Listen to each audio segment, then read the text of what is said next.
Hi all, எல்லோரும் எப்படி இருக்கீங்க? இந்த நாள் இனிய நாளாக அமையட்டும்.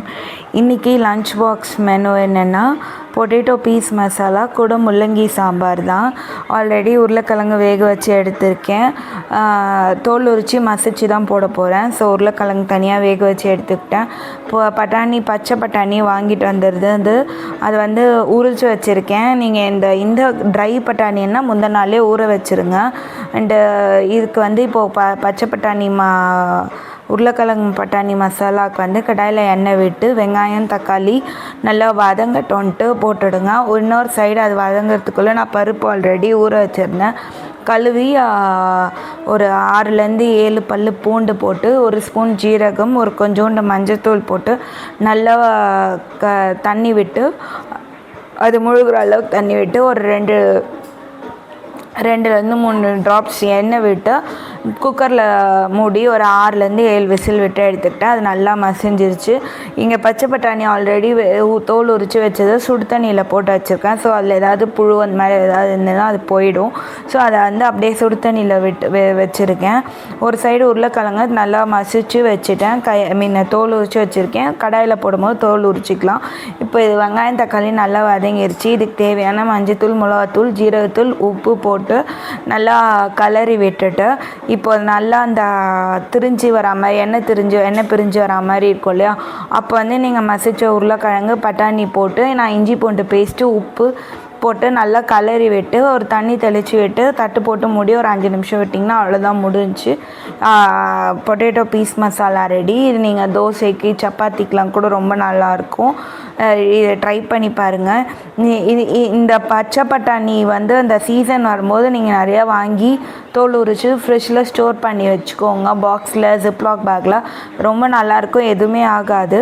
ஸோ நீங்கள் ட்ரை பண்ணி பாருங்கள். இப்போ இங்கே பெங்களூர்லேருந்து எனக்கு சீசன் இங்கே. ஸோ அதனால் வந்து நான் பச்சை பட்டாணி வாங்கி ஸ்டோர் பண்ணி வச்சுருக்கேன் ஒரு 1 kgக்கு. ஸோ உங்களுக்கு அங்கே உங்கள் ஊரில் கிடச்சிச்சின்னா நீங்கள் வாங்கி ஸ்டோர் பண்ணி வச்சுக்கோங்க. இந்த பட்டாணி ரொம்ப நல்லது, ட்ரை பட்டாணியோட இது ரொம்ப நல்லது. ஏன்னா இது வந்து கேஸ்லாம் கிடையாது, ஆனால் அது வந்து கேஸுன்னு சொல்லுவாங்க. ஸோ ஆனால் நான் அந்த பட்டாணி நான் இது பண்ணதே இல்லை. அதில் வந்து இந்த மாதிரி பொரியல்லாம் பண்ணதில்லை. இந்த பட்டாணியில் தான் பண்ணியிருக்கேன். ஸோ இப்போ இஞ்சி பூண்டு பேஸ்ட் போட்டு நல்லா கலரி விட்டுட்டு, உருளைக்கிழங்கு வந்து நான் நல்லா மசிச்சு போட்டிருக்கேன். இல்லை நீங்கள் பீஸ் மாதிரியாகவும் குட்டி குட்டி பீஸாகவும் போட்டு பண்ணலாம். இந்த மாதிரி இருந்தால் கொஞ்சம் எனக்கு ரொம்ப எங்கள் பாப்பாலாம் நல்லா சாப்பிட்ருவா. அந்த உருளைக்கிழங்குலாம் தனியாக எடுத்து வைக்க மாட்டா. அதனால தான் நான் இந்த மாதிரி பண்ணிட்டேன். லாஸ்ட்டாக காஷ்மீர் மிளகாத்தூள் போட்டு கொஞ்சம் தண்ணி தெளித்து லாஸ்ட்டாக கொஞ்சம் எண்ணெய் விட்டு தட்டு போட்டு மூடினீங்கன்னா இது ரெடி ஆகிடும் மசாலா. அவ்வளோதான். இது வந்து மொத்தமே ஒரு 5 நிமிஷம். நான் ரொம்ப அதிகமாக சொல்கிறேன், அதை விடவே கம்மியாக தான் இருக்கும் செய்யறதுக்கு. இப்போ முள்ளங்கி சாம்பாருக்கு வந்து ஆல்ரெடி பருப்பு, தக்காளி, ஜீரகம், பூண்டு கூட வந்து எண்ணெய் விட்டு தண்ணி விட்டு நல்லா மசிச்சு வச்சுருக்கேன், வேக வச்சு. இப்போ இதை நல்லா மற்ற வச்சு கடைச்சி விட்டுட்டேன்.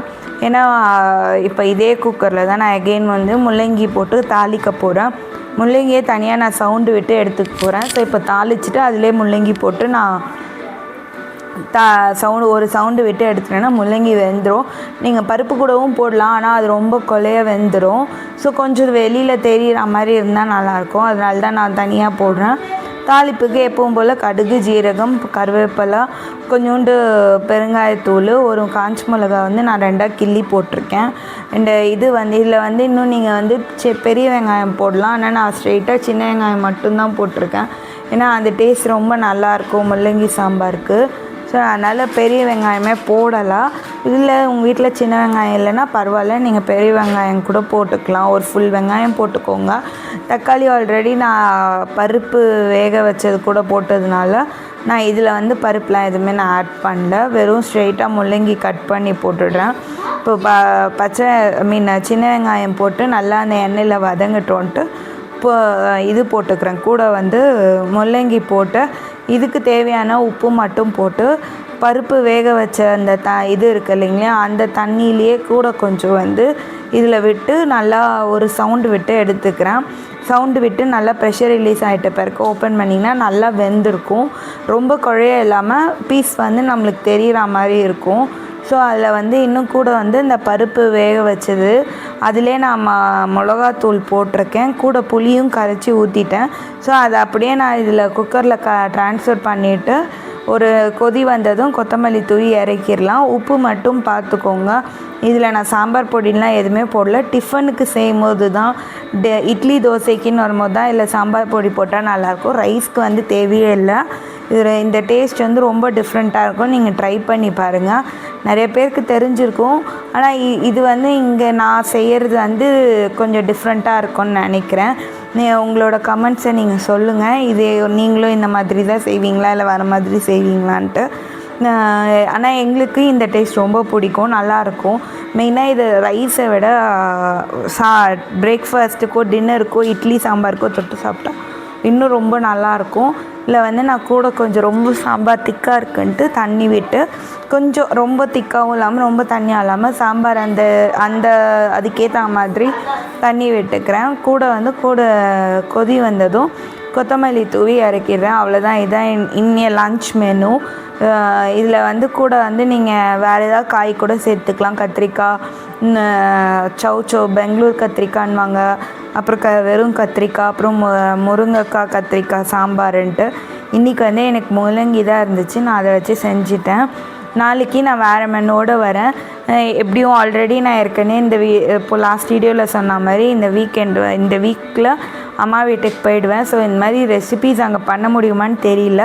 நான் முடிஞ்சளவுக்கு டெய்லி ஏதாவது ஒரு ரெசிபி ஷேர் பண்ணுறேன். தேங்க்ஸ் ஃபார் வாட்சிங். இதான் நான் என் ஹஸ்பண்ட்க்கு பேக் பண்ண lunch box. Keep supporting. Bye. Take care.